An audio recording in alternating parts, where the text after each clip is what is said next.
Jewellery Hanamkonda ప్రారంభోత్సవ offer flat 20% VA December 14 నుండి 22 వరకు.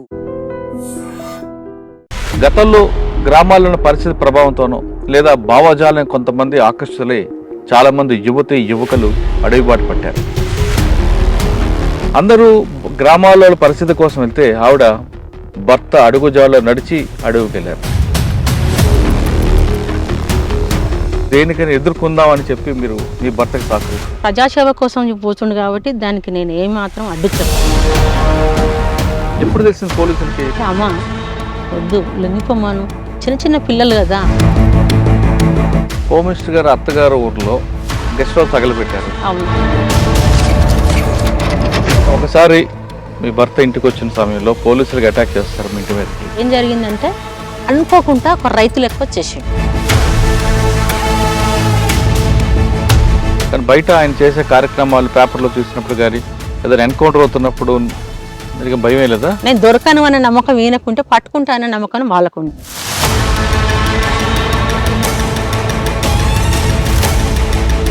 అక్కడ చూసారా శేషన్న కానీ లేదంటే ఇలా సాంబశివుడు కానీ కలిసారా? సాంబశివుడు గురించి అని అంటే మేము కానీ బయటకు వచ్చిన వాళ్ళని నయ్యం వెంటాడేవాడు, మీకు ఎదురుపడ్డాడు ఎప్పుడు? ఎదురుపడ్డాడంటే ఈయన లొంగిపోయినాక ఒక సంవత్సరానికి పిలిపించిండు. ఎందుకు వచ్చారు బయటకు? ఆయన పార్టీ ఆదేశాల మేరకే హైదరాబాద్లో ఉంచింది. 14 కేసులు పెట్టిరు అప్పుడు.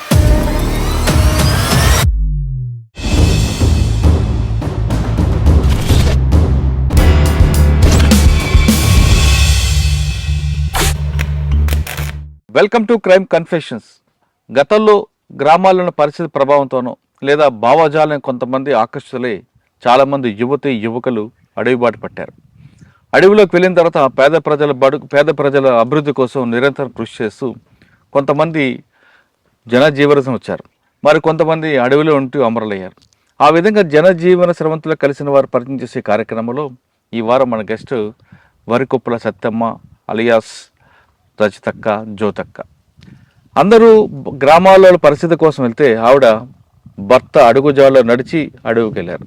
అసలు ఆ పరిస్థితి ఎందుకు వచ్చింది, లోపలికి వెళ్ళిన తర్వాత ఆమె ఏం చేశారు, బయట తల దాచుకున్న తర్వాత సానుభూతి పరులాగుంటూ ఆమె ఏ విధంగా భర్తను కాపాడుకున్నారు, పోలీసులకి తన ఫోటో లేకుండా దొరకకుండా ఏ విధంగా చేశారనే విషయాన్ని ఆమె నడి తెలుసుకుందాం. అక్క నమస్తే. నమస్తే. గతంలో నల్గొండ, చౌటప్పల్ ఈ ప్రాంతం, సంఘం ఈ ప్రాంతం తీసుకుంటే వరికొప్పల సత్తమ్మ అలియాస్ జ్యోతక్క అంటే చాలామందికి పేరు విన్నారు కానీ మనిషి చూసేవారు కాదు. అప్పట్లో పోలీసులు కూడా చెప్పారు మీ ఫోటో కూడా దొరకని పరిస్థితుల్లో ఉంటారని. మీరు ఎవరికైనా షెల్టర్ ఇస్తే ఆ షెల్టర్లోకి పోలీసులు వచ్చినా వాళ్ళ కంటికి కనపడకుండా బయటికి సేఫ్గా పంపించేవారట. అసలు అది ఎలా సాధ్యం? తర్వాత అప్పట్లో ఒక డిఎస్పీ గారి మీద అటాక్ జరగడం, ఆ విషయంతో పాటు మీ భర్తను కూడా మీరు ఒక దశలో పోలీసులు పట్టుకోవడానికి వస్తే ఎలా కాపాడారు? ఈ 3 ప్రశ్నలకు సమాధానం చెప్పే ముందు వరికొప్పుల సత్తమ్మ అలియాస్ జ్యోతక్క కుటుంబ నేపథ్యం, అడవి బాట ఎందుకు పట్టాల్సింది చెప్పమ్మా. అందరూ కూడా సాధారణంగా భర్త వెళ్తుంటే అదే అడుగుజాలు నడుస్తుంటారు, కానీ మీ భర్త వెళ్తుంది మంచి పని కోసం అప్పట్లో, కానీ అక్కడ పోలీసులు వస్తారు, వేధింపులు ఉంటాయనే విషయం తెలిసి చేశారా, లేదు దేనికైనా ఎదుర్కొందామని చెప్పి మీరు మీ భర్తకు సహకరించారా? దేనికైనా ఎదుర్కొందామని సహకరించను. ఎందుకంటే ఒక న్యాయంగా, ఒక ప్రజాసేవ కోసం, ప్రజలకు అన్యాయం జరుగుతుంది కాబట్టి ఏంటంటే ప్రజాసేవ కోసం పోతుండు కాబట్టి దానికి నేను ఏమాత్రం అడ్డు చెప్పలే. ఆయనకు తోడుగా నిలబడ్డా, ఒక కుడిగుజంలాగా నిలిచిన. ఎందుకంటే న్యాయం కావాల్సిన న్యాయం అని అప్పుడు జరిగే అన్యాయాలకు అది కరెక్ట్ అనిపించింది నాకు.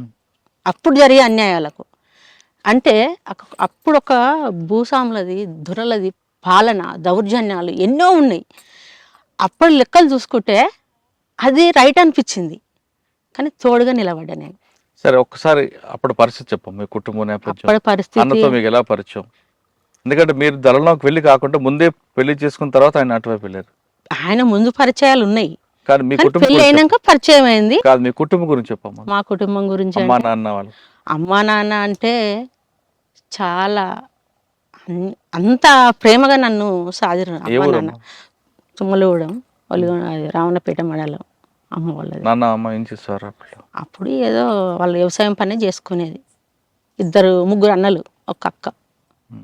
కానీ చాలా ముద్దుగా అంటే అసలు ఈ పని అంటే ఏందో అనేది వాళ్ళకు తెలియకుండా నన్ను సాగిరు. ఉమ్. అసలు వ్యవసాయం పని అంటే తెలియదు, బురద పని అంటేనే తెలియదు నాకు. అట్లాంటి విధంగా నన్ను పెంచిర్రు. పెళ్ళైనాక ఇవన్నీ ఉమ్. అనుభవమైనాయి. చాలా అంటే ఎలా చాలా పరిచయం అయ్యారు మీకు? ఎవరు ఈ అంటే పెద్దలు కుదిర్చిన పెళ్ళి. అప్పుడు ఏం చేసేవారు ఆయన?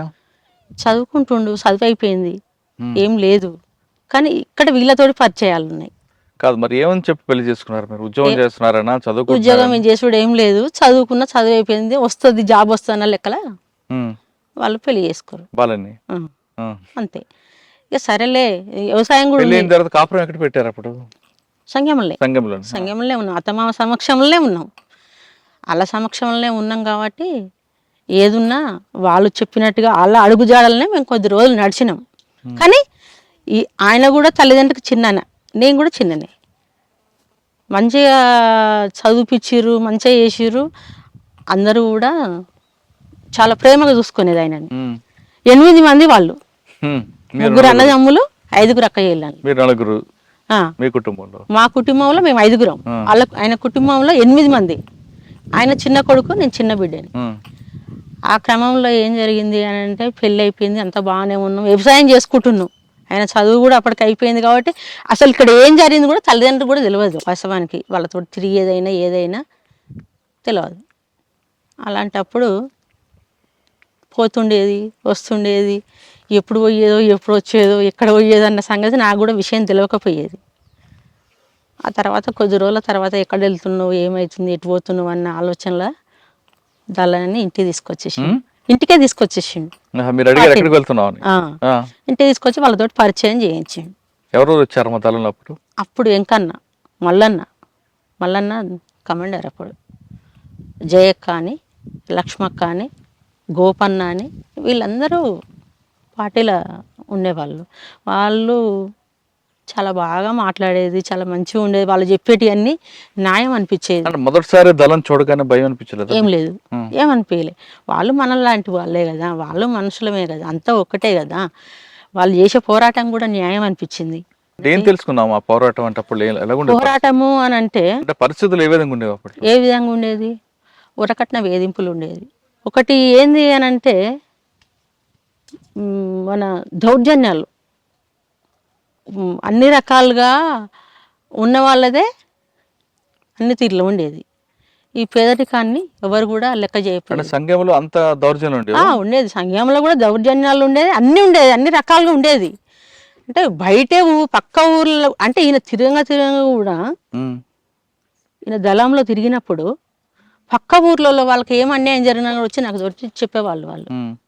నేను పాటికి వివరించేవాడిని. వాళ్ళు పిలిపించుకుంటే నేను పోయేది, ఇక్కడ ఏం జరిగింది వాళ్ళకి వివరించేది. నేను ఇట్లా జరుగుతుంది అనేది వివరించినప్పుడు వాళ్ళు ఎక్కడ ఏం జరుగుతుంది అనేది వాళ్ళు చూసి ఆ సమస్యని పరిష్కరించిన చాలా ఉన్నాయి. అంటే కాదమ్మా, దళం వచ్చి అన్నతో పాటు దళం తీసుకొచ్చారు, వాళ్ళు మీకు పరిస్థితులు చెప్పారా? లేదు బయట ఉన్న పరిస్థితులు అప్పటికే అవగాహన చేసుకున్నారు? అక్కడ ఏం జరుగుతుంది, అక్కడ పరిస్థితులు ఏ పరిస్థితులు ఎట్లున్నాయి, ఏం న్యాయం చేస్తున్నారు అనేది వాళ్ళు నాకు చెప్పారు. వాళ్ళు చెప్పింది నాకు బాగా అర్థమైపోయింది. ఆ తర్వాత ఈయన తిరిగేటప్పుడు కూడా బయట నుంచి వచ్చి ఇలాంటి అన్యాయాలు జరుగుతున్నాయి, ఇట్లా జరుగుతున్నాయి, వరకట్న వేధింపులు ఉన్నాయి, చాలా జరుగుతున్నాయి అని అంటే కొన్ని మొండి పంచాయతీలు కూడా, తెగని పంచాయతీలు కూడా చాలా ఉండే.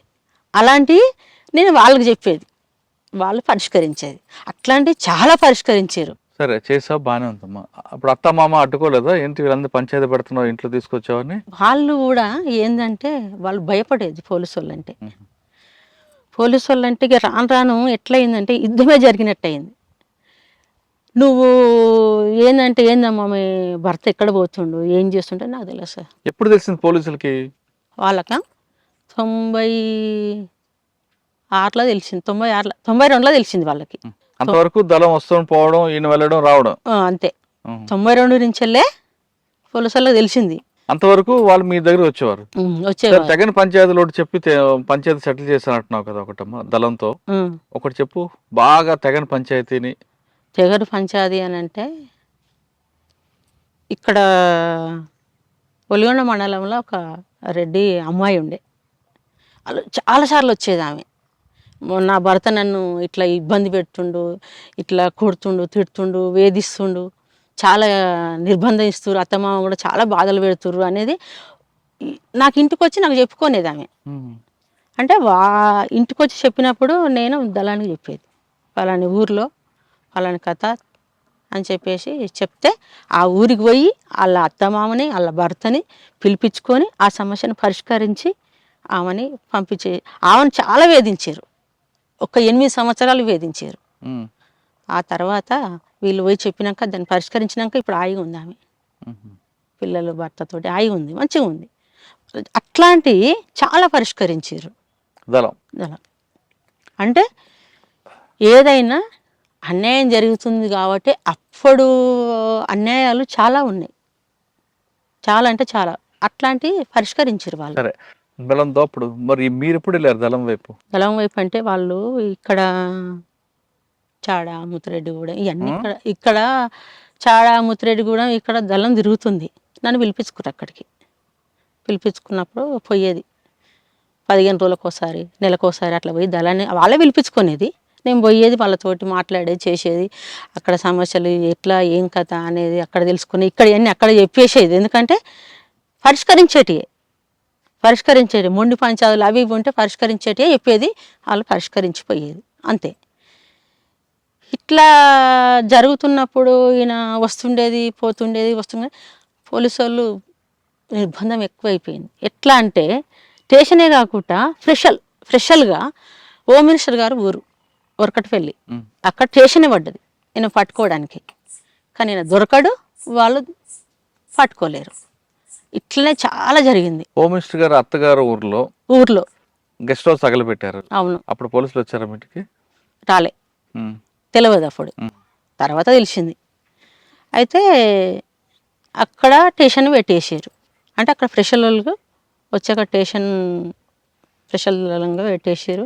నేను పట్టుకోవడానికి చాలా ట్రై చేసారు. కానీ తగలబెట్టిన విషయం మీకు తెలుసా? ఎవరు చేశారా పని? తెలుసు.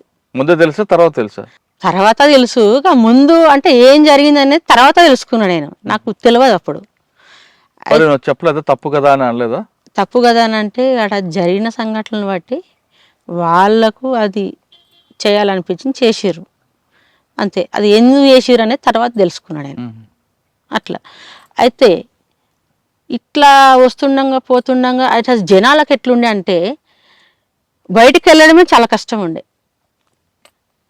అసలు బావలకాడికి పోవాలన్నా ఈ పక్క నుండి వీళ్ళు, ఆ పక్క నుండి వాళ్ళు, ఈ పక్క నుండి వీళ్ళు, ఆ పక్క నుండి వాళ్ళు అన్నట్టుగా తిరిగేది.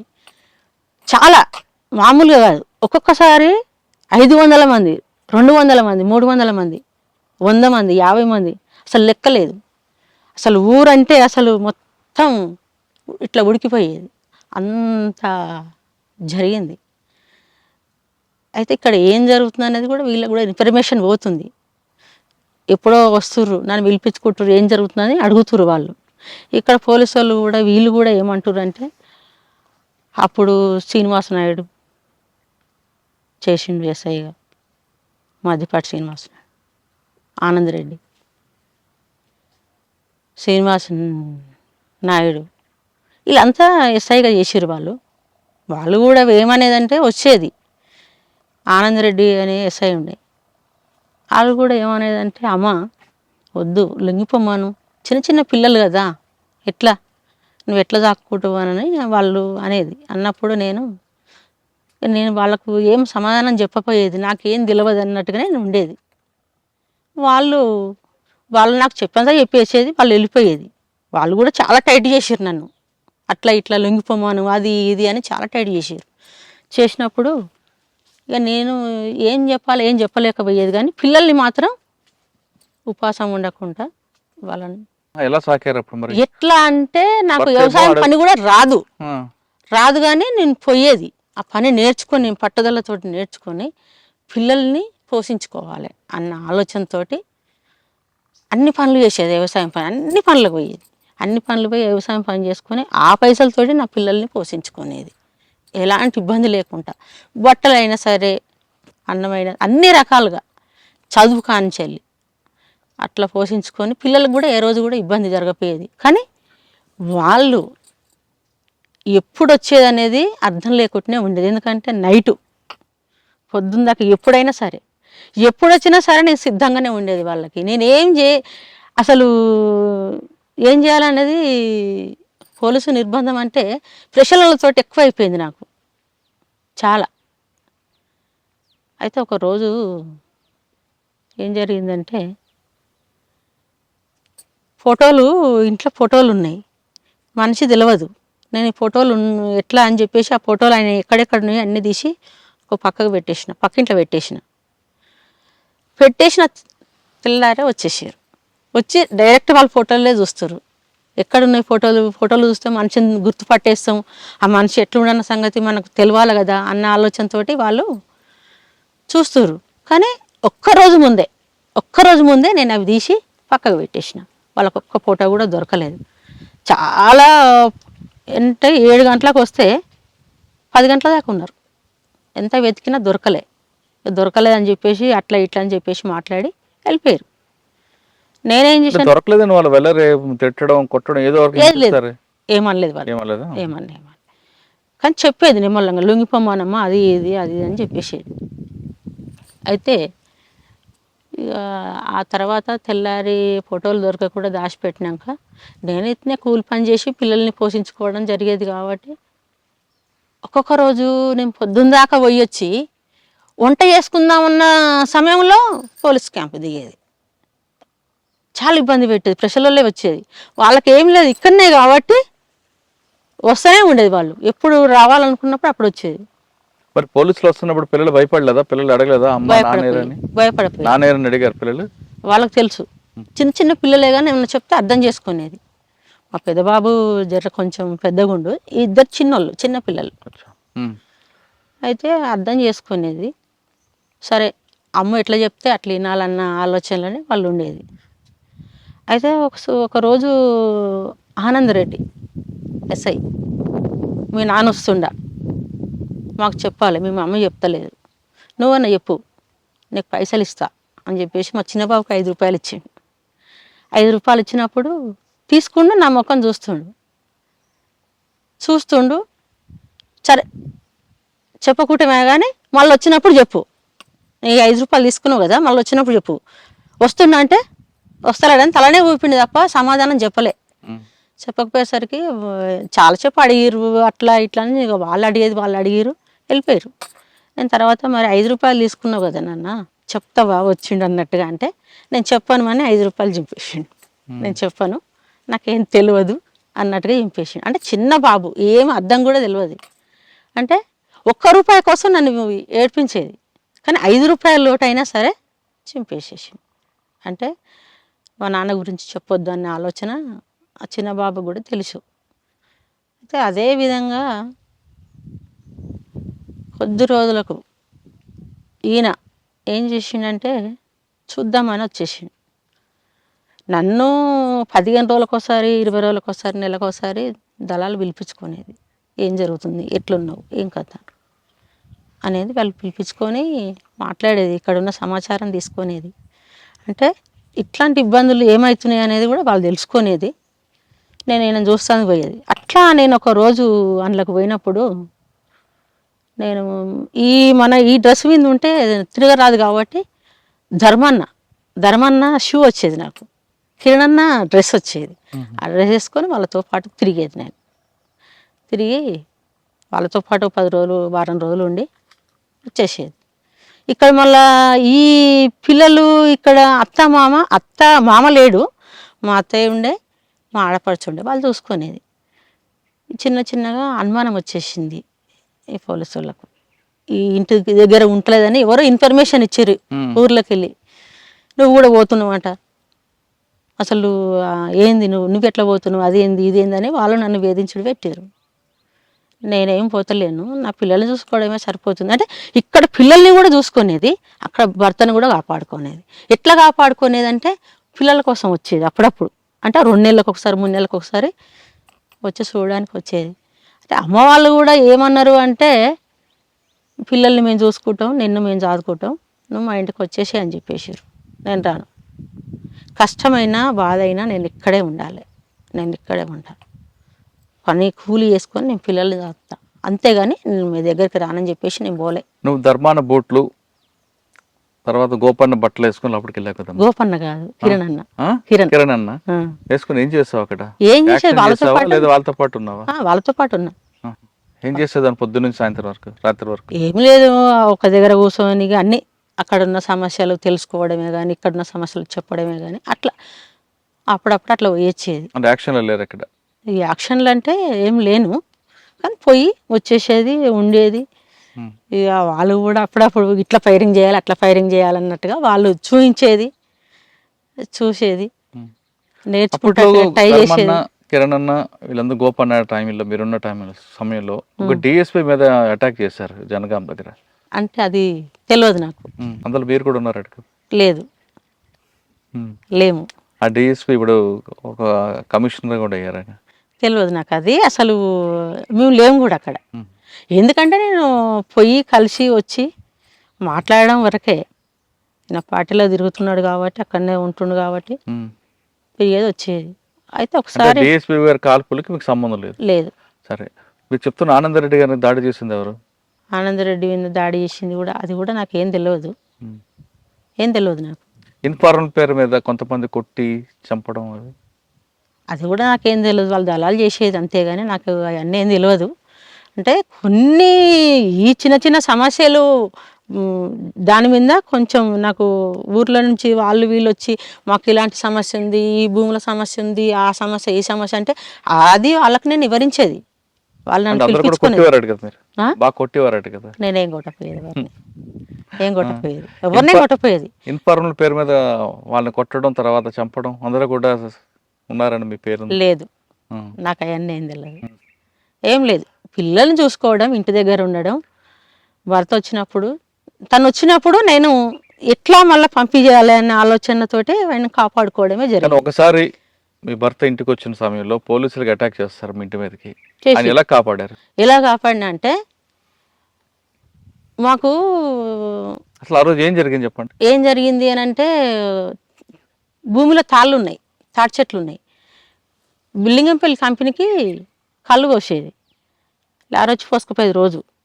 అయితే మాకు కూడా రోజు వాళ్ళ కంపెనీ వాళ్ళు ఏం చేసేదంటే రోజు ఒక ఇంత బుడ్డి అంటే అది ఉంటుంది కదా కుండ, దాంట్లో కళ్ళు పంపించేసేది. మేము తాగకున్నా సరే కానీ మాకు వచ్చేది వాళ్ళకి పంపించేసేది. మా అత్తయ్య తాగేది. అలాంటప్పుడు తీసుకొచ్చి 7 గంటలకే 8 గంటలకే వచ్చేసేది మాకు అట్లాంటిది కుండ. వచ్చేసినప్పుడు ఆ సమయంలో ఏం జరిగిందంటే అనుకోకుండా ఒక రైతు లెక్క వచ్చేసిండు ఇంట్లోకి. తను వచ్చేసినప్పుడు మాకు తెలిసిన ఒక వ్యక్తి అంజయ్ అని ఉండే, నరసింహ అని ఉండే. ఆయన అక్కడనే పక్కనే పక్క ఒక ఇంటికాడ ఉన్నాడు. చూసిండు, అరే వచ్చేసిండు కదా నేను మాట్లాడతా అన్న ఆలోచనతో ఆయన కూడా వచ్చేసిండు ఇంట్లోకి. ఆయన కూడా వచ్చేసిండు. ఆయన కూడా ఒక సానుభూతి పరుడే, వచ్చినప్పుడు నమ్మిట్టుడు అదో ఇదో ఉండేది. అయితే తను వచ్చి ఇంట్లో కూర్చొని ఒక 5 నిమిషాలే అయింది. వచ్చిండని చెప్పేసి నేను ఇంట్లోకి పోయినప్పుడే అప్పటికే పోలీసు వాళ్ళు వస్తుర్రు, కానీ అది మేము గమనించుకోలేదు, తన కూడా గమనించుకోకుండా వచ్చేసిండు ఇంట్లోకి. అలాంటప్పుడు వాళ్ళు ఏం చేసారంటే ఒకటేసారి 50 మంది వచ్చేసారు. 50 మంది వచ్చినప్పుడు మా అత్తయ్య బయట ఉంది. అమ్మా ఏం చేస్తున్నావు లోపల, ఎవరో వచ్చిర్రు చూడు అని చెప్పింది. నేను బయటకు వచ్చేసిన. లోపల ఉన్నాడు, నేను ఏం చేయాలి అనే ఆలోచన నాకు వచ్చింది. నేను ఎలా తప్పియాలన్నదే నాకు ఒక లక్ష్యం, కాపాడుకోవాలన్నది ఒక ధైర్యంగా నేను భయపడకుండా ఏం చేసినంటే ఎవరు ఇంట్లో ఎవరో ఉన్నారు అని చెప్పారు. అన్నప్పుడు మా అన్న సార్ అని చెప్పేసిన. మా అన్న అని అన్న. ఇంకొక అతను ఎవరు అని అడిగినప్పుడు గౌడ్స్ అని చెప్పేసిన. గౌడ్స్ ఎందుకు వచ్చిండు? మా అన్న వచ్చిండు, కళ్ళు తెమ్మంటే తెచ్చిండు. కళ్ళు కూడా అక్కడే ఉంది చూడండి. చూసిరు, నిజమే అని నమ్మేసారు వాళ్ళు కూడా. నమ్మేసినప్పుడు మరి మీ అన్న పేరు ఏం పేరు? ఇక వాళ్ళకు అసలు దళాములు ఉన్న పేరే చెప్పేసిన నేను. బాలయ్య సార్ మా అన్న పేరు. ఆయన పేరు ఏం పేరు? ఆయన పేరు నరసింహగా, నేను రాములని చెప్పేసిన. మరి సరే ఇట్లా నువ్వు బయటికి రామని తనని పిలిచిర్రు. పిలిచినప్పుడు ఏమన్నాడు అని అంటే నీ పేరు ఏం పేరు అని అంటే నేను చెప్పేది గట్టిగా మాట్లాడినా కాబట్టి ఆయనకు అర్థమైపోయింది. అర్థమైపోయి నేను ఎట్లా చెప్పినో అట్లనే చెప్పిండు. మా చెల్లెని చూడడానికి నేను వచ్చిన, మా చెల్లెనే సార్ అని చెప్పేసేసిండు. చెప్పేసినప్పుడు ఆ పక్కనున్న అతను కూడా పిలిచి ఏమన్నారంటే, ఎందుకు వచ్చినావు నువ్వు అని అంటే, నేను గౌడ్స్ తాళ్ళు ఎక్కుతా, వాళ్ళు అన్న వచ్చిండు కళ్ళు తెమ్మంటే తెచ్చిన అనేది తను కూడా చెప్పేసిండు. సరే నువ్వు గౌడ్సే కదా, 2 తాళ్ళు ఎక్కుతావా, పోదాం పా అని చెప్పేసి తీసుకొని వెళ్ళారు. వెళ్ళినప్పుడు ఒక 2 ఏళ్ళ తర్వాత ఒక అతను వచ్చి కలిసినప్పుడు ఏమన్నారంటే, ఈయన పేరేంది, ఈయన గౌడ్సేనా అని అడుగుతారు. గౌడ్సేనా అడిగినప్పుడు ఈయన నా పేరు ఏడ చెప్తాడు అన్న భయానికి ఆయన తప్పించుకున్నాడు. అయితే ముందే ఏమైందంటే, ఆ కళ్ళు ఉంది కదా ఆడ ఉన్నప్పుడు, అమ్మ కళ్ళు తీయటి వాసన వస్తుంది కదా, కళ్ళు తీసుకుపోతాం మేము అని అన్నారు. తీసుకుపోండి అని చెప్పేసి వాళ్ళకు ఒక బాటిల్లో నింపి ఇచ్చేసిన వాళ్ళకి. సార్ మీరు కళ్ళు తీసుకుపోతుర్రు, నా దగ్గర డబ్బులు లేవు, మరి మళ్ళీ మా అన్నకి ఎట్లా తెచ్చిపోయాలా నేను అంటే, ఇక ఎట్లన్నా తెచ్చిపోయాని ఒక 20 రూపాయలు ఇచ్చేసారు వాళ్ళు నాకు. ఇచ్చేసినప్పుడు ఆ కళ్ళు తీసుకొని వెళ్ళిపోయారు. ఒక 2 ఇండ్లు వాళ్ళు దాటిర్రు, 2 ఇండ్లు దాటిర్రు, ఈయన నేను 4 ఇండ్లు దాటేసేసిన. 2 ఇండ్లు స్టార్ట్ అయినప్పుడు ఈయన 4 ఇండ్లు దాటేసిన. వెళ్ళిపోయాడు ఈయన. వెళ్ళిపోగానే ఆయన తప్పించుకున్నప్పుడు వాళ్ళు రిటర్న్ అయ్యారు. మళ్ళీ రిటర్న్ అయ్యి, ఏమైందమ్మా ఉన్నోళ్ళు ఎవరు, మీ అన్నేడి అని అడిగారు వాళ్ళు. అన్నేడి అన్నప్పుడు, లేదు సార్ మీరు కళ్ళు లేదు కదా, మీరు తీసుకుపోయారు కదా, మీరు ఇచ్చిన డబ్బులు ఎక్కడన్నా తాగేసిపోయానంటే, ఇప్పుడే పోయిండు. వెళ్ళిపోయాడు ఆయన, లేడు, చూసుకోవడానికి వచ్చేసిండు, వెళ్ళిపోయాడు. లేదు ఆయన నీ భర్త, మీ అన్న కాదు, అసలు ఏంది నీ సంగతి ఏంది, నువ్వు మీ అన్నని అని చెప్పి నీ భర్తను తప్పించినావు, మీ అన్నని అని చెప్పేసి కథం అన్ని స్టేషన్లకు ఫోన్లు చేశారు. అన్ని స్టేషన్లలో దిగిరు. ఇక్కడ అప్పటికే ఒక 100 మంది వచ్చేసారు. 100 మంది వచ్చేసి 50 మంది మధ్యలో నేనున్నా. ఒక 20 ఇండ్లు తిప్పారు. ఏ ఇంట్లో దాచిపెట్టినావు, ఎక్కడ పంపించేసినావు ఏందని.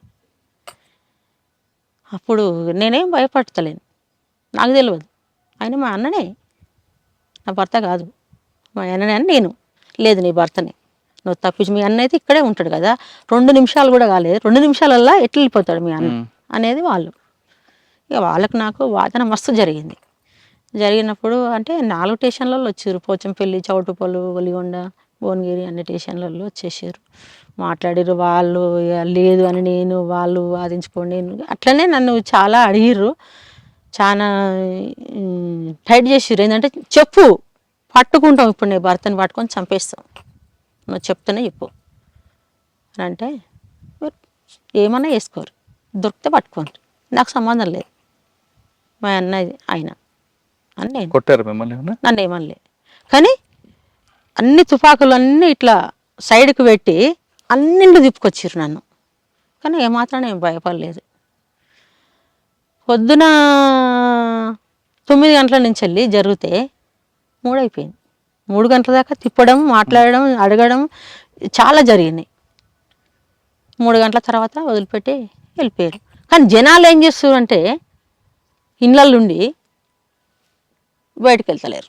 వాళ్ళు ఎవరు చెప్పలేదా వచ్చిన భర్త అని అనలేదా? ఎవరు బయటకు వెళ్ళడం లేదు, పోలీసులను చూసి బయటికి రావడమే లేదు. ఇట్లా సందులకి వెళ్ళి కిటికీలకి వెళ్ళి చూడడమే సరిపోతుంది.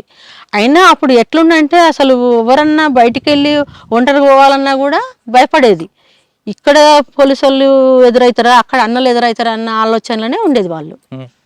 అలాంటప్పుడు ఎవరు కూడా వచ్చి ఏం చెప్పబోయేది మా గురించి, అసలు నాతోటి మాట్లాడాలన్నా భయపడేది. ఏమి మధ్యాహ్నం 3 గంటలకు వెళ్ళిపోయారు వాళ్ళు. వెళ్ళిపోయినాక నేను నా పార్టీకి వెళ్ళిపోయింది. ఇక వాళ్ళకు ఏపీటీ ఇట్లా ఉంటుంది కదా, ఎక్కడెక్కడ ఉందనే తెలుసు కాబట్టి వెళ్ళిపోయిండు. వెళ్ళిపోయినాక మళ్ళీ ఒక 15 రోజులకు వచ్చి కలిసిండు. ఇంట్లోనే కలిసారా? ఇంట్లోనే కలిసిండు. ఇంట్లో కలిసినాక ఇక పిల్లలు అంతా చూసిండు, వెళ్ళిపోయిండు. అంటే మా పిల్లల్ని చూడాలి అనుకున్నప్పుడే ఇంటికి వచ్చేది, లేదంటే ఏం రాకపోయేది. ఇక నేను మాత్రం పిల్లల్ని సాధడమే నాకు లక్ష్యం. కరెక్టే అమ్మ. బయటకు వెళ్ళినప్పుడు ఏదైనా ఆ పిల్లలు చూడాలనుకుంటే వచ్చేవారు కదా, కానీ బయట ఆయన చేసే కార్యక్రమాలు పేపర్లో చూసినప్పుడు కానీ ఏదైనా ఎన్కౌంటర్ అవుతున్నప్పుడు మీరు భయం లేదా, నా భర్త ఉన్నాడా అనుకోండి? ఇక భయము అని అంటే అదొక పోరాటం అని అనుకునేది. అది ఏదైనా జరగవచ్చు. ఎప్పుడు ఈ చెడు వార్త వింటారని అనిపించలేదా? నాకేమనిపించపోయేది, ఏం కాదని అనిపించేది. అయితే వీళ్ళకి ఎట్లున్నాయంటే నేను పట్టుకుంటా, నేను ఇది చేస్తా అది చేస్తాను, వాళ్ళకుంటే నేను దొరకను అనేది ఈయనకుండేది నమ్మకం. నేను దొరకను అనే నమ్మకం ఈయనకుంటే, పట్టుకుంటా అనే నమ్మకం వాళ్ళకు ఉండేది. ఆ ఇద్దరి మధ్య నా నమ్మకం ఏంటంటే నా భర్త దొరకడు, ఏం కాదు అనే నమ్మకం నాకుండేది. అట్లా నేను ఆయనకు ధైర్యం కూడా చెప్పేది. అలా ఎన్ని సంవత్సరాలు ఉన్నారు ఆయన? ఎన్ని సంవత్సరాలు అంటే ఇక ఆయన పరిచయం అంటే 86 నుండి ఇక 99 దాకా. ఎందుకు వచ్చారు బయటకు ఆయన? ఎందుకు వచ్చా అంటే మేము ఒకసారి పార్టీ ఆదేశాల మేరకే హైదరాబాద్లో ఉంచారు మమ్మల్ని. హైదరాబాద్లో ఉంచినప్పుడు మాకు ఒక ట్రాక్టర్ ఉండే అప్పుడు. ఆ ట్రాక్టర్ని కొంచెం ఒక చిన్న కంపెనీలో పెట్టి మేము అక్కడే ఉండేవాళ్ళం. ఎవరో ఇక మేము అక్కడ ఉన్నామని ఇన్ఫర్మేషన్ ఇచ్చారు. ఇన్ఫర్మేషన్ ఇచ్చినప్పుడు ఆనందరెడ్డి ఎస్ఐ అప్పుడు. అయితే నేను రోడ్డు మీదకి పోయి పిల్లలకి యాపిల్ పండ్లు తీసుకుందామని బయటికి వెళ్ళినప్పుడు ఆయన వచ్చి నన్ను గమనిస్తుండు. నేను మాత్రమే తెలుసు, తన తెలియదు కాబట్టి ఈయన లేడు, ఉండకపోయేది, నైట్ వచ్చేసేది. అయితే ఇక నేను మాత్రమే తెలుసు కాబట్టి వచ్చి నన్ను గమనిస్తుండు. నేను పోలీసు వాళ్ళని బాగా గుర్తుపట్టేది. గమనించినప్పుడు నేనేం చేసినట్టు వాళ్ళని సరిగా గమనియాలంటే నేను ఇంట్లోకి వచ్చేసిన, మా బాబుని తీసుకొని ఇంట్లోకి వచ్చేసి నేను కిటికీ సందులోకి వెళ్ళి చూసిన. నన్ను మా ఇంటిని గమనిస్తుండా, మమ్మల్నే గమనిస్తుండా లేదా అని చెప్పేసి చూస్తే మమ్మల్నే గమనిస్తుంది అనేది నాకు అర్థమైపోయింది. అర్థమైపోయి నేనేం చేసిన అంటే ఇక కంపల్సరీ దాడి జరుగుతుంది, ఈరోజు మా ఇంటికి వచ్చేస్తారనే నమ్మకం నాకు వచ్చేసింది. ఈయన వచ్చేసరికే నేను వంట చేసిన, పిల్లలకి అన్నం పెట్టేసిన, అంతా సర్దుకొని సిద్ధంగా ఉన్నా. ఇట్లా వచ్చిర్రు, ఇట్లా సంగతి ఖచ్చితంగా ఈరోజు మన ఇంటికి వస్తారు అని అంటే, లేదు నీకు అంత నమ్మకంగా ఎట్లా చెప్తున్నావు అంటే, లేదు తప్పకుండా వచ్చేస్తారనే ఆలోచనతో నేను తనకు చెప్పిన. అంటే ఆయన రావడం చూడలేదు వాళ్ళు? చూడలే వాళ్ళు ఎప్పుడో వద్దామని వాళ్ళది, వాళ్ళు ఎప్పుడు వచ్చేది వాళ్ళకే తెలుసు కదా. మన ఆలోచనలో మనమున్నాం, ఎట్లా వస్తారనేది మనకు ఆలోచన తెలుసు కాబట్టి లేదు మనం ఈ నైట్ వెళ్ళిపోవాలి, ఖచ్చితంగా వస్తారని చెప్పేసి మేము 10 గంటలకు వెళ్ళినాం. 10 గంటలకు వెళ్ళినప్పుడు వాళ్ళు 12 గంటలకు వచ్చేసారు నైట్. చూశాక తాళం ఉందని చెప్పేసి అటు ఇటు పక్క వాళ్ళని అందరిని అడిగేసి ఎటు వేరు వీళ్ళంటే కాల్ చేసి వెళ్ళిపోయారని చెప్పారు. వెళ్ళిపోయినప్పుడు ఇక మేము అక్కడ వేరే దగ్గరికి వెళ్ళిపోయి అక్కడ ఉన్నాం, కొత్తపేట అని అక్కడ ఉన్నాం, మనకు తెలిసిన పరిచయస్తులు ఉంటే అక్కడ ఉన్నాం. అక్కడ కూడా పార్టీ ఆదేశాల మేరకే అక్కడనే ఉన్నాం. ఆ క్రమంలో ఏంటంటే ఇక తప్పదు, ఇక నేను వెళ్ళిపోతా అన్న ఆలోచనతోటి మళ్ళీ వాళ్ళని కలిసి వెళ్ళిపోయింది ఇక మొత్తానికి. ఆ తర్వాత చాలా కష్టమైంది ఇక ఇంటికాడ పిల్లల్ని చూసుకోవడం, పని చేసుకోవడం, పిల్లల్ని చదువుకోవడం, ఏంటంటే ఇక అన్ని రకాలుగా నేనే అక్కడ అత్తయ్యని చూసుకోవడం, ఆడపడుచుని చూసుకోవడం, వాళ్ళ మంచి చెడులు అన్ని రకాలుగా నేను పిల్లల్ని చదువుకోవడం. ఒకవైపు పోలీసులు వేధింపులు అంటే వేధింపులు అంటే మామూలుగా కాదు, 2 రోజులకు ఒకసారి ఇట్లా రావడం. స్టేషన్ వాళ్ళు కాకపోతే అక్కడ స్పెషల్ వాళ్ళు, ఇక స్టేషనే పడ్డది అక్కడ కాబట్టి, ఒరకుడిపల్లిలో ఉన్నారు కాబట్టి వాళ్ళు ఎప్పుడు అనుకుంటే అప్పుడు వచ్చేది. నేను పనికి పోవడానికి కూడా ఇట్లా స్టేషన్ ఉన్నప్పుడు నేను అట్లా పత్తేరడానికి ఒక రోజు పోతే ఎందుకు వచ్చినావు నువ్వు, ఏమిటికి వచ్చినావు, వాళ్ళ ఎందుకు వచ్చింది ఇక్కడికి వచ్చేసింది, ఏంది అసలు పనికే వచ్చిందా దేనికి వచ్చిందా అన్న ఆలోచన వాళ్ళకుండే. ఎందుకు వచ్చినావు అని నా దగ్గరకు వచ్చి అడిగారు. లేదు నేను ఇక్కడ పని చేయడానికి వచ్చిన, పత్తేరడానికే వచ్చిన, మరి మీరు చేసుకుంటున్నా నా పిల్లల్ని చదువుకోవాల్సి వస్తుంది కదా అని చెప్పేసి నేను మాట్లాడినప్పుడు మరి ఎలా కష్టపడ్డావమ్మా అప్పుడు?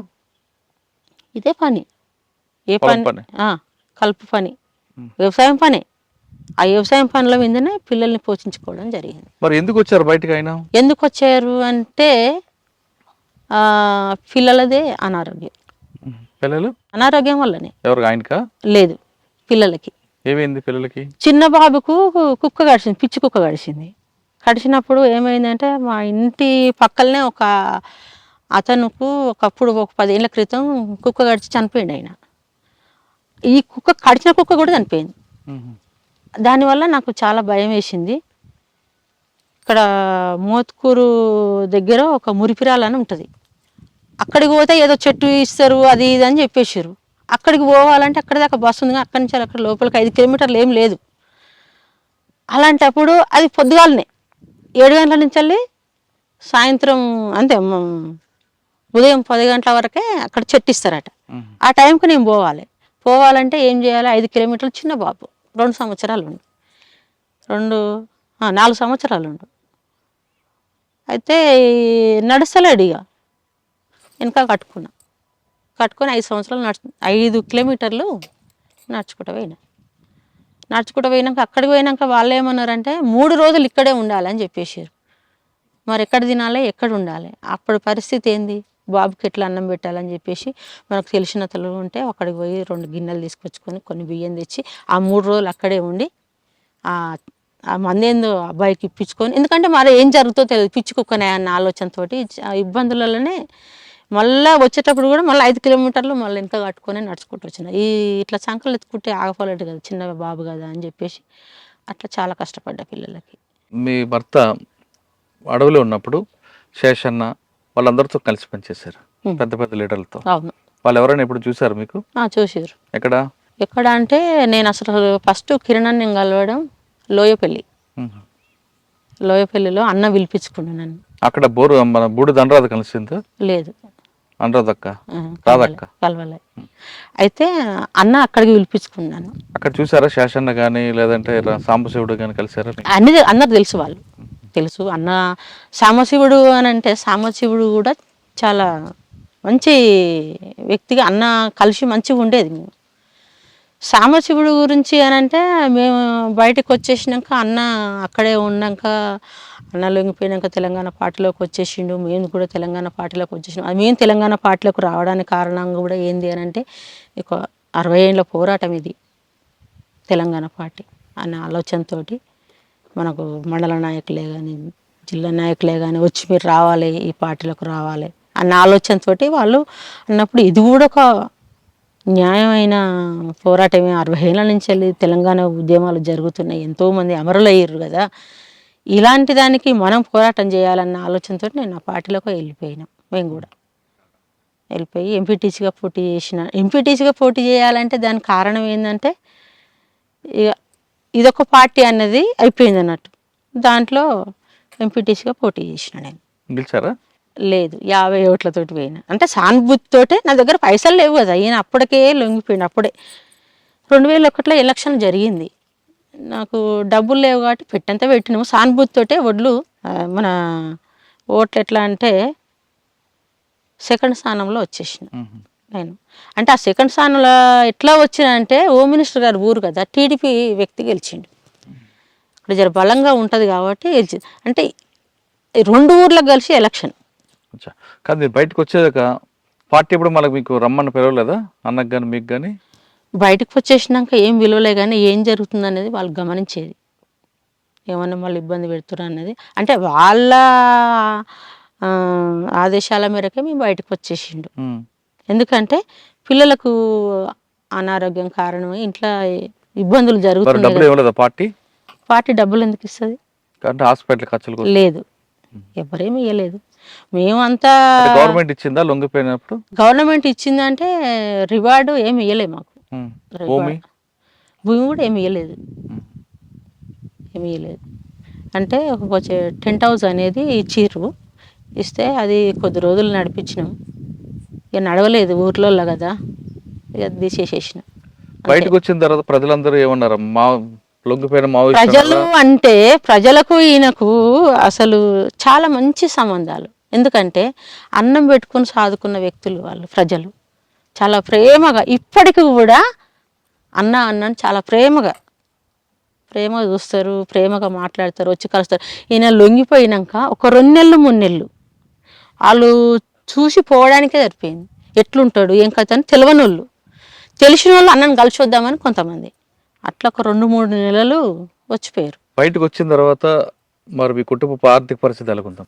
ఆర్థిక పరిస్థితి అంటే అప్పుడు ఆయన అన్నున్నప్పుడు వ్యవసాయం చేయనీయలే మమ్మల్ని. మా పొలం ఉన్నది కదా, అత్తమామ సంపాదించింది అంతా, పొలం కూడా ఏం చేయనీయలేదు. చేయనీయకపోయినా పర్వాలేదు, నేను పని చేసి నేను పిల్లల్ని పోషించుకుంటాను ధైర్యంతో ఏ పని అయినా చేసేది. అంటే అంత వ్యవసాయం పని, కలువు కోయడం కానీ ఇప్పుడు ఆడ ఏంది అని అంటే వరి పంట మనకు లేదు కదా, వరి కొయ్యబోయి ఆ ఒడ్లు తెచ్చి పట్టించి పిల్లలకు నేను పోషించుకునేది. కానీ మాజీలు అందరూ కూడా కొంతమంది దందాలు చేస్తుంటారు. అదే విధంగా వరకుప్పల మల్లన్న వెళ్ళారా? లేదు వ్యవసాయం చేసుకుంటూ కుటుంబం వ్యవసాయం చేసుకుంటూనే ఉన్నాం. మాకు అలాంటి దందలు అప్పుడు అండ్లున్నా ఇండ్లున్నా ఏ రకంగా అయినా మేము ఒకరికి న్యాయంగానే ఉండేది, కానీ ఎలాంటి అట్లాంటివి బయటకు వచ్చిన వాళ్ళని నయ్యం వెంటాడేవాడు, మీకు ఎదురుపడ్డాడు ఎప్పుడైనా? ఎదురుపడ్డాడంటే ఈయన లొంగిపోయినాక ఒక సంవత్సరానికి పిలిపించిండు. ఈయనని ఫోన్ చేసి ల్యాండ్ ఫోన్ ఉండే మాకు ఇంట్లో, పిలిపించి నువ్వు రావాలి అంటే పోయిండు. ఏంది నువ్వు నాకు నాకు పని చేయాలి, నాకు సహకరించాలి అది ఇది అని అంటే, లేదు నేను లొంగిపోయి నేను ఇంటికాడ బతుకుతున్నా, నేను ఎవరికి సహకరించేది లేదు, నా బతుకు నేను బతుకుతున్నా, నేను రాను, ఎక్కడికి రాను, ఎవరికైనా నేను పని చేయను, నాకు ఇంత నా పని మీద నేను ఉంటాను అంతేగాని నేను ఎవరికైనా సహకరించాను, నాకు ఎవరితో సంబంధం లేదన్న ఆలోచనతో వెళ్ళొచ్చిండు. ఇక అప్పటి నుండి మమ్మల్ని ఏం పిలవలే. మరి ప్రస్తుతం ఎలాగ నడుస్తుంది మీ కుటుంబం? ఇప్పుడు అని అంటే ఇక పిల్లలు పెద్దగా అయిపోయారు, వాళ్ళ పెళ్ళిళ్ళు చేసేసినాం, మనవాళ్ళు మనవరాళ్ళు కూడా వచ్చేసారు ఇప్పటి వరకు. ఇక మేము ఇద్దరం ఇంటి దగ్గరనే వ్యవసాయం చేసుకుంటూనే ఉంటున్నాం ఇప్పుడు. అచ్చా, ఫైనల్గా చెప్పమ్మా, భర్త అడుగుజాడలు నడిచావు, అది మంచో చెడో తర్వాత విషయాన్ని ఆయన నమ్ముకున్నావు కాబట్టి ఆయన వెంట నడిచావు, ఆయన లక్ష్యంలో కూడా ఒక భాగస్వామి అయ్యారు మీరు కూడా, అయ్యి ఒక ఉద్యమంలో మీరు కూడా ఒక పాత్ర పోషించారు. అంటే భర్త భార్య మధ్యన అనుబంధం అలా ఉందని మీరు ప్రూవ్ చేశారు. కానీ ఇప్పుడున్న పరిస్థితుల్లో కొంతమంది భర్త మాటలు వినకుండా, భర్త అడుగుజాడలు పక్కన పెట్టండి, ఆయన మాట వినకుండా ఇద్దరి మధ్యన చిన్న చిన్న విషయాలకి విభేదాలు తీసుకొస్తూ ఇద్దరు విడిపోతున్న పరిస్థితులు కనిపిస్తున్నాయి, విడాకులు తీసుకుని. అటువంటి తీసుకున్న వాళ్ళకి మీరు ఇచ్చే సమాధానం ఏంటి? నా సమాధానం ఏంటంటే, ఇప్పుడున్న యువత, ఇప్పుడున్న లెక్కలు ఎట్లున్నాయంటే ఉమ్మడి కుటుంబాలు లేవు. ఒకప్పుడు ఉమ్మడి కుటుంబాలు ఉండే, ఉమ్మడి కుటుంబాలు తప్పులు ఏం జరిగినా పెద్దవాళ్ళు సర్దిద్దేవాళ్ళు. ఇప్పుడు అది లేదు. అత్త మామ వద్దు అన్న లెక్కలకు ఇప్పుడు ఉన్న సమాజం జరుగుతుంది. ఆ లెక్కలనే, భార్య చెప్పిన లెక్కలనే భర్త లెక్కలు నడుస్తున్నాయి. అలాంటప్పుడు వాళ్ళకు మంచి చెడు అనేది వాళ్ళకి అనుభవం లేకుండా అలాంటివి జరుగుతున్నాయి. ఉమ్మడి కుటుంబాన్ని ఎన్నుకోవాలి, ఎందుకంటే అదే బెటర్, మంచి చెడు వాళ్ళు చూసుకుంటారు, అదొకటి. కానీ పెంచిన తల్లిదండ్రులను కూడా వాళ్ళు మర్చిపోవద్దు. భార్యను కూడా ఎలా చూడాలని అంటే, మనం నమ్ముకొని వచ్చింది కాబట్టి ఆమెను కూడా మంచిగా చూసుకోవాలి, అంతే. ఇంకొకటి, తల్లిదండ్రిని ఎట్లా చూడాలి అని అంటే, కష్టపడి బాధపడి మా పిల్లల్ని మమ్మల్ని సాత్తారు రేపు చేతగన్నాడు అన్న ఆలోచన వాళ్ళకు ఉంటుంది. చాలా కష్టపడి వాళ్ళు జాతారు, వాళ్ళ భవిష్యత్తు మంచిగా ఉండాలని వాళ్ళు కోరుకుంటారు. కానీ వీళ్ళు ఇప్పటి లెక్కలు ఎట్లున్నాయని అంటే, రేపు అంటే ఊరికొక్కటి వృద్ధాశ్రమం జరుగుతుంది, ఊరికొక్కటి అనాథ ఆశ్రమంలలో వదిలిపెట్టేసి వస్తారు. అది ఎంతవరకు కూడా కరెక్ట్ కాదు. వీళ్ళకు అప్పటోళ్ళు ఉండి అన్ని రకాలుగా మంచి చెడు చెప్పారు కాబట్టి అప్పుడు మంచిగా ఉన్నాయి, ఇప్పుడు ఆ లెక్కలు లేవు కాబట్టి ఇలా జరుగుతున్నాయి. అయితే ఏం జరిగింది అని అంటే, ఈయన పిల్లల కోసం లొంగిపోవడం జరిగింది. లొంగిపోయినప్పుడు ఏమైందంటే, కేసులు ఒక 2 కేసులు బుక్ చేశారు, 2 కేసులే పెట్టినప్పుడు తీసుకొచ్చారు. అంటే ఆ లొంగిపోయడానికి ముందు రోజు నేను తన దగ్గరికి వెళ్ళాలనుకున్నప్పుడు పోచంపల్లి ఒక పొలుచు నా ఎమ్మడి ఫాలో అయిపోయారు, పట్టుకుందామని. తెల్లారితో లొంగిపోతాడు. నేను బస్సులో కూర్చున్నా, నా ఎమ్మడి ఫాలో అయ్యిండు. అయినప్పుడు నేను గుర్తుపట్టేసిన, అసలు నా గురించే ఈయన వస్తుండే అనే ఆలోచన నాకు వచ్చేసి, నేను చైతన్యపూర్ రాగానే లేచిన, తను లేచిండు, మళ్ళీ కూర్చున్నా, తను కూర్చుండు. దిల్సుఖ్నగర్ పోయినప్పుడు లేచిన, కూర్చుండు. నేను దిగినప్పుడు తను దిగిండు. నేను ఎటు వెళ్తే అటు నా ఎమ్మడే వచ్చేస్తుండు. నేను వెనక మళ్ళీ చూస్తే తను వెనక మళ్ళీ చూస్తుండు. అని నేను గుర్తించిన. నా ఇమ్మడి ఫాలో అవుతారని అర్థమైంది. అయితే నన్ను గుర్తుపట్టిందని చెప్పేసి తనేం చేసిండంటే తన అక్కడ ఉండి ఇంకో వ్యక్తిని పంపించేసినప్పుడు ఇదేదో ఉన్నట్టుందని చెప్పేసి నేను సుధా నరసింహుల హాస్పిటల్ అని ఉండే, అక్కడికి పోయి నేను తప్పించుకొని ఒక ఆటో పిలిపించుకొని అక్కడ కూర్చొని నేను వెళ్ళిపోయాను. నేను దగ్గరికి వెళ్ళిపోయినాక కూడా మళ్ళీ తెల్లారి ఒక వ్యక్తిని కలిసేది ఉండే. మనం కలవాలి అని అనుకున్నప్పుడు కోటికి వచ్చినప్పుడు ఆడ పోలీస్ అయినా నన్ను గుర్తుపట్టింది, తనని గుర్తుపట్టలేదు. నేను పక్కకు వెళ్ళిపోయి ఏమనంటే నన్ను ఫాలో అవుతురు పోలీసు వాళ్ళు, నువ్వు నాతోటి మాట్లాడకని చెప్పేసి నేను కొంచెం సైగా లెక్క మాట్లాడినప్పుడు తను నా దగ్గరికి రావడం లేదు, మాట్లాడడం లేదు. ఇద్దరం కలిసి బస్సు ఎక్కినప్పుడు ఆయన బస్సు చుట్టూ తిరిగి మమ్మల్ని పట్టుకుందామని ఎక్కినప్పుడు మేము ఈడంగా దిగి పక్క బస్సు ఎక్కి అది వెళ్ళిపోతూనే ఉంది. తప్పించుకొని మళ్ళా తెల్లారి ఒక బుర్క ఆటో తీసుకొచ్చి డిఐజీ జేవి రాముడని అక్కడ అక్కడ పంపించేసి అక్కడ నేను వెళ్ళొచ్చిన ఇంటికి. నేను తెలియనట్టే వెళ్ళొచ్చేసినాక పొద్దున్నే పోలీసు వాళ్ళు వచ్చారు. మీ ఆయన లొంగిపోయిండమ్మా, ఒలిగొండలుండు, నైట్ తీసుకొచ్చినామని వచ్చేసారు. నేను అప్పుడు ఒలిగొండకి వెళ్ళిపోయి చూసి కలిసి మాట్లాడినా సరే. ఇక మళ్ళీ ఇంటికి వెళ్ళేసి వచ్చిన. మళ్ళీ తెల్లారి మళ్ళీ పోయినప్పుడు కూడా వాళ్ళు ఏమన్నారు అని అంటే, మరి ఏమైంది సార్, కోర్టుకు హాజరుపరుస్తుర్రా, నాకు పంపించేస్తుర్రు అని అంటే, మేము రేపు చెప్తామని చెప్పారు. ఆ రోజు కూడా పంపించలేదు.